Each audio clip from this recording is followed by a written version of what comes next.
And this stretch with internal rotation deduction, increased or same? More or same? Same. Okay, and with neck flexion? How's that? More, same? More. Okay, relax. So that's the whole steps. Raise, dorsiflexion, Internal rotation, and adduction. So when the Internal patient rotation, experiences some adduction. tightness, it may be muscle, right? But then with the neck flexion, the pain increase. Is it still muscle or neural tissue? Neural. Neural, because now the dura is more stretched. Yes. So let's take an example for the glides. So I took the patient leg, and he said at this point there is pain. I can start to end the glide. So with knee flexion, I will do dorsiflexion, knee extension, lumbar flexion, Okay. and I will keep doing Right. this.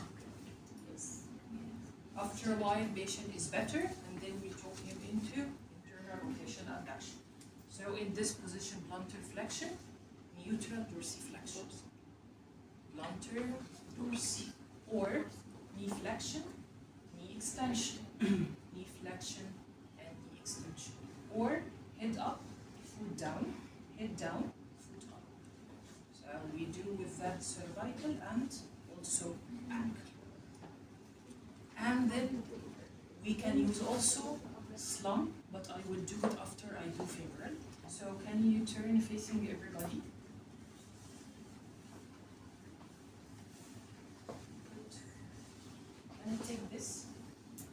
Are you okay with that? So you can use your hand. Okay. So for femoral, I want to make sure that there is no neck flexion or lumbar flexion. Okay? And then I will take the patient uppermost leg and rest it on my hip and support the whole leg like that. Okay? And is it okay? Tell me if you want any definition.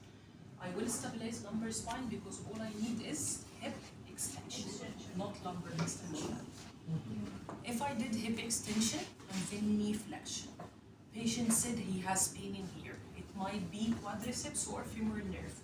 So if with neck flexion, pain increased, it is femoral. Okay. It is already. Okay. So let's do some glide. So we will do flexion, flexion, extension, extension. Flexion, flexion, extension, extension.